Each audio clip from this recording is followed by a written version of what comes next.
Welcome to Krizcast, nomad life. What are you doing? Talking? What are you doing? Podcast. What are you doing? Like, What are you doing? will you shut up? Welcome, everybody, to another episode of Krizcast Nomad Life. In this show, we're going to talk to a medical student. Let's see what is a life of a student in Spain. And this student's case is really special because this person has traveled across the countries and decided to study in Spain for a reason. So let's sit back and enjoy. This podcast is an idea for people who want to move to Spain, people who are already living in Spain who want to see how is life from others' perspective. That's the whole idea. I am a software engineer by profession. That's what I do for a living. And I also do this for fun, talking to a lot of people. That's how I am here with you to know more about your perspective on Spain. So start off with who you are and what you do. I'm Kim. I'm a medical student. I've been studying for years now. I started the career in 2017, so I've been really taking my time because I'm enjoying, I'm enjoying the ride, I'd say. I was actually about to finish my training when I realized that I lost a lot of experiences due to the pandemic. And that's when I decided to do a very late Erasmus and move to Spain for the second time in my life because I've lived here before. Wow, so you've already lived here. What brought you back? Well, the first time I lived here, I did a student exchange when I was 15, 16. So I lived in a Spanish family in Valencia. And I had a great time. I learned Spanish incredibly well thanks to those people that I stayed with because they didn't speak any other language and they were really kind and open, warm people.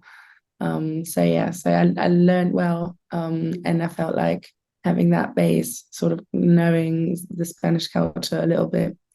I felt like I'd profit off of that if I came back another time as an adult, sort of being able to move freely and see things, from a different perspective.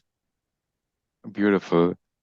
So you come from the US and you're living in Spain. Something brought you back. You come from the I'm actually, US? I'm actually, I'm actually German. Oh, you're German. Ah, okay. Yes. Oh, I misheard that. Sorry. Right. So I want to know the cultural challenges or when you come from Germany. I've heard that German French people are a bit reserved when you compare with the Spanish people. How did That's you what we overcome hear. that? That's what we hear a lot too. So tell me about the cultural shocks you had when you landed in Spain. Um, well, I think it wasn't so much a cultural shock because I was prepared for what to expect. So I got here knowing more or less, the difficulties maybe and the differences. Something that I have observed because I've been here in Madrid this time for 4 months now, 4 or 5 months. And something that I have noticed is that people do like to confront you with stereotypes, Yeah. sometimes without differentiating, between it being a stereotype and you being an individual person. So that's something I've noticed. The things they say about Germans is usually the typical things that we're very punctual, which I guess could be considered a good thing. I'm not punctual at all, so was that was shocked to find that I'm always 10 minutes late. Um, that's one thing. And then something that they say, which I've started to develop like a sensitivity to this, is that they say Germans are cold. The thing where you said, reserved, like they say cold. And I always feel like I've never considered myself a cold person at all. So I'm a bit offended when people tell me this, because I'm like, I don't think so. So it's a bit of a shame to have to prove otherwise. Yeah. You have to make an extra effort in order to have people know that you're not, in fact, a cold person who has no sense of humor and who has to plan everything through. Yeah. Yeah. Oh, wow. Yeah. Cold talks, I mean, cold brought brings me the topic of climate. I know the German country itself is so cold, and here in Spain, it's completely opposite. It's a sunny country. How did you cope up with the weather? Um, to be honest, it hasn't been such a challenge because I got here in October, late Mhm. late September, so summer was already over, and then it's Madrid. So Madrid is not, Seville or some southern Yeah, Spanish city. So I feel like really it hasn't even been that different, especially because in Germany you have climate change as well. So we were at like 18 degrees or something in on New Year's Eve on yeah. the 1st of December. So Uh-huh. really, it has been that different. And I've been doing a lot of athleticism here. So we went to Segovia to the Yeah. mountains, and it was -5 degrees. Wow. So I feel like I've had my fair share of winter here, really, just being a warm country. But I do enjoy the sun, like the hours during which you have sun and a blue sky. That's so Nice. much more in Germany. Germany's so much more grey and rainy. So that's something that has having a very positive impact Yeah. on my mood on a daily basis. Yeah. Wow. Nice. I would love to go to Segovia sometime. My landlord in Spain, they come from Segovia. They moved here like 20 odd years ago. And yeah, they talk a lot about Segovia. It's full of mountain and they love it. I should visit Segovia sometime. Yeah. It's beautiful. So I can only recommend. Uh-huh. Nice. Also, you're living with a Spanish, you lived in with a Spanish family back in Valencia. I used to live with a Spanish family. I was teaching English for them and staying for free, kind of like a au pair situation. That was a completely different experience, I should say.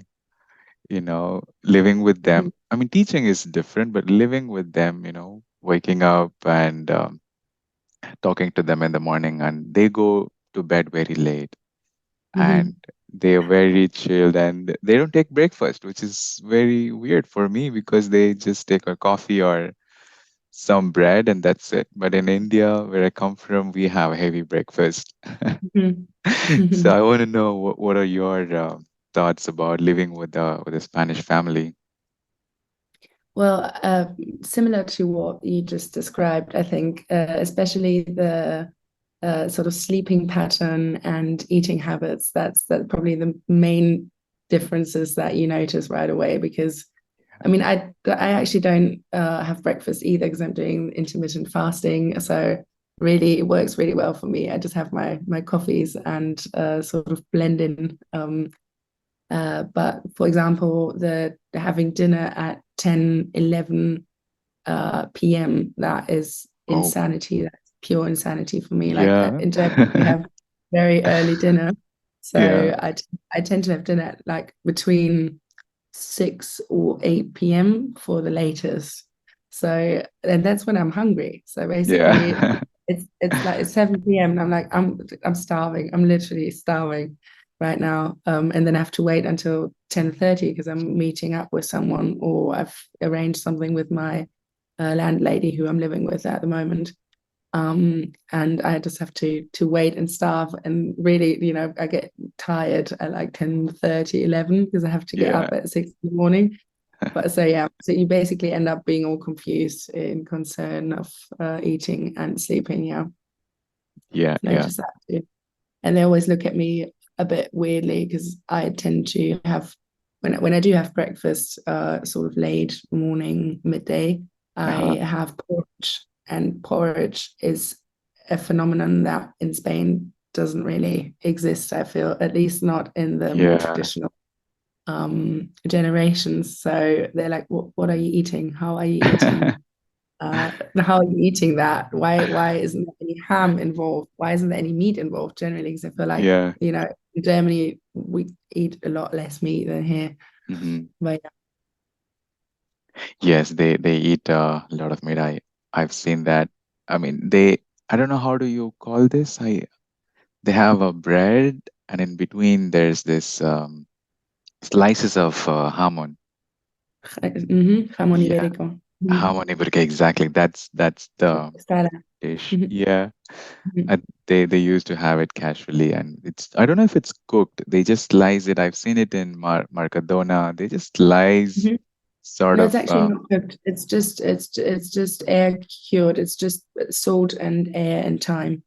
Ah, How they make it, I think. I think they make it in Extremadura in this region. Yeah, wow. close. I can already eat without masala. Oh Yeah. wow. I mean, you do have amazing food. I can imagine that. Yeah, That's typical. yeah. But I'm a big fan of bocadilla de calamares. Wow, I love it. Mhm. Every time I pass through this place in Plaza de Mayor, there's one Mhm. shop there you see a huge line of people. Yeah, no, that is the place to go. Yeah. Yeah, yeah, yeah. That's my favorite Spanish food. Nice. You also talked about learning Spanish. Did you had Spanish lessons in school, or you learned it out of your own interest? I was a bit unusual the way I learned Spanish because in school I had English and French, so I didn't have Spanish lessons. Ah, And then at the age of 15, I decided that I really wanted to go elsewhere and sort of live the experience of being abroad, much to the concern of my parents because they weren't really on board in the beginning. And so I went and I had basically no Spanish knowledge. I went without ah, anything.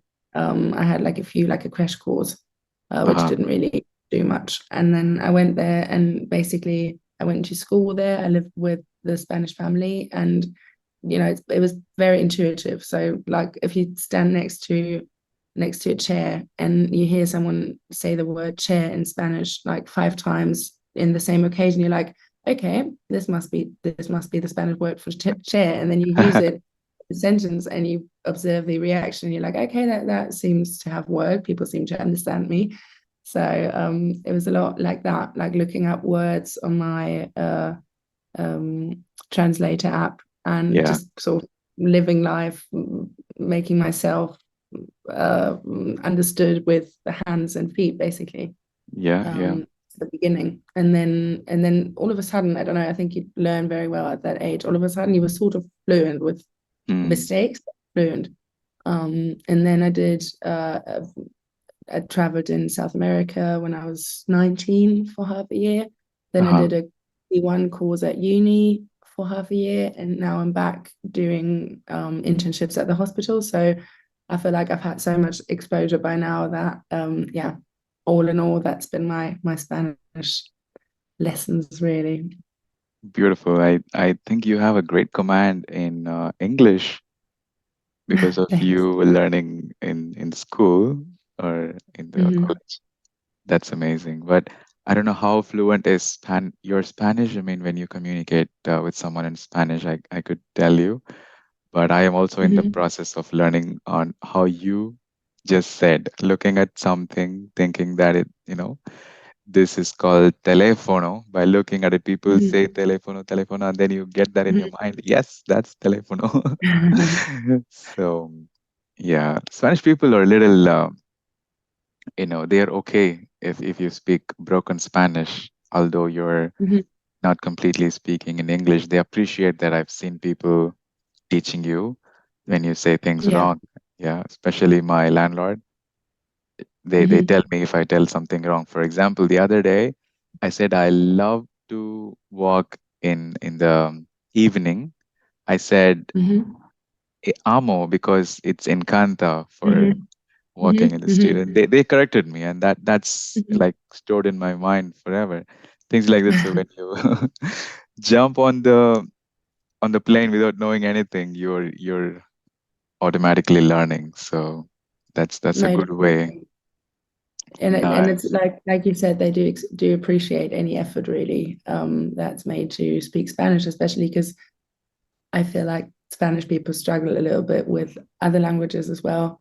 Yeah, So it's really, I feel you feel understood even if you speak a little. It's just making the effort of trying is yeah. already very well received. Yeah. Nice. What about your education here? You're a medical student. Do you study in Spanish in Spain or in English? In Spanish, it's a bit unusual as well because I'm doing this Erasmus very late in my career, so I don't really go to uni. I mean, I am a student and I'm studying at Universidad Autónoma de Madrid, Uh-huh. which is one of the big medical universities. Uh-huh. But I'm only doing internships, so Okay. my day-to-day life is going to the hospital. I'm basically full time. Only that I don't get paid. That's the one big difference to actually working is that I go there, but I don't get anything because I'm supposed to be learning. So Yeah. yeah, so that's entirely in Spanish. There's basically there's no real professors. I just go with any doctor, any Spanish doctor, and I shadow them and watch what they do, learn from observing. And obviously, they speak Spanish. The patients speak Yeah. Spanish, and Yeah. Yeah. Oh, that's I think it could be a challenging part when you have to learn and they don't want to pay you. I've seen a lot of PhD students in Spain coming from India and all other countries. They do Mhm. get paid for I think 1,800 euros for internship. But medical field is a crucial field. I think they should pay you something. I think I feel bad for Yeah. you. Yeah.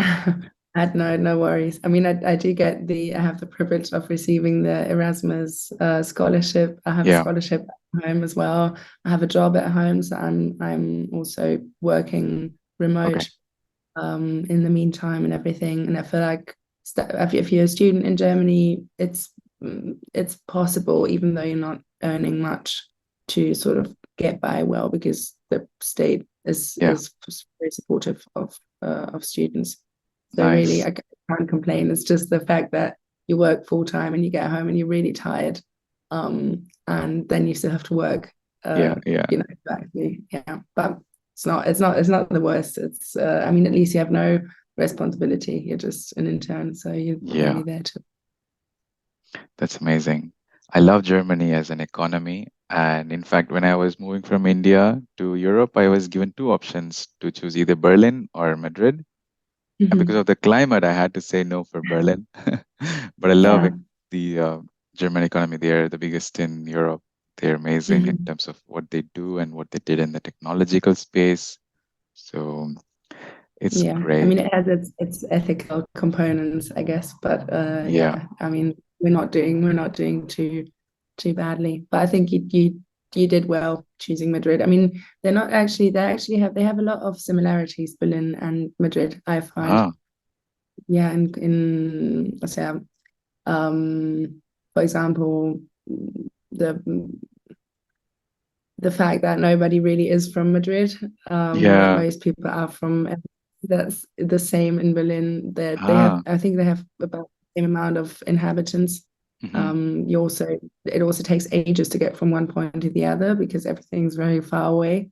Yeah, yeah, Um, Underground network and everything. So I feel like there's a lot of parallels, but the climate in Berlin, especially in winter, is yeah, can be rough. So yeah, I think the transit from India to Madrid is probably a bit nicer than to Berlin. yeah, yeah. Thank you, Kim. You also traveled the South America.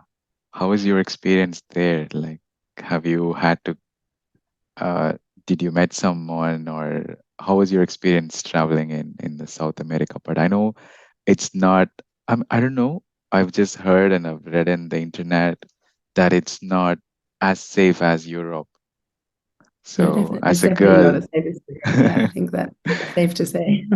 yeah, Actually, I had a great time. I spent 6 months there, and I was 19, and I did it on my own, which yeah, also wasn't my parents' favorite idea, but I've always done my own thing, and that was something that I really wanted to do. Maybe partly because it's not the safest place to go, because it's an experience and also a challenge. And I think it's important to see the struggles that other countries are facing, because yeah, I think you can learn a lot from that, and it gives you a sort of perspective, a wider horizon. And I actually had a few bad experiences, I guess. I was robbed in Mexico, and then I couldn't leave the Wow. country because I didn't have a passport anymore. So I had to sort of go to a lot of embassies and try and recover that. And I had no money. I had to couch surf and everything. But then again, like couch surfing in that difficult situation, I met the nicest Mexican guy who left me his Airbnb apartment for free and who gave me a tour around the place and everything. So every time that something bad happened, I got on the wrong taxi in Costa Rica and sort of couldn't get off before I paid like $200. And it was a bit like shady. But then every time something happened, that time in Costa Rica, there were these two Costa Rican students who then, because I had no more money, so they gave me money for a bus ticket, and they were like, "Sorry that this happened to you. Welcome to Costa Rica. We'll bring you. You have to go," and everything. So people were really friendly. And I think the negative things were only exceptions. I felt like I rode the bus. I basically did everything the way that people are doing over there. Tried to avoid the typical touristy stuff because I wanted the authentic experience, sort of. And I felt safe most of the time. I lived in Rocinha, in one of the biggest favelas in Rio de Janeiro, and I felt super safe. I went to the gym at 11 p.m. and I felt perfectly safe. So it's a really great Nice. experience. Wow, I think this needs a podcast in itself, traveling in South America. Wow. But I see it actually shaped you in a lot of ways as a human. I see you're very, very uh, empathetical, and I can see that how your travel has shaped you as a person. I don't know much about you in your personal life, but I can see you're a very humble person, the way you speak, and you're a doctor, and it's highly important for you to be very um, people friendly, and I see that energy and vibration around you. So thank you for joining today, Kim, and I wish you all the best for you to see you as a superstar doctor down the line. Well, thank you very much for the experience and for giving me the chance to talk about life in Spain. Thank you. ウェルカムトゥクリズキャストノマドライフ。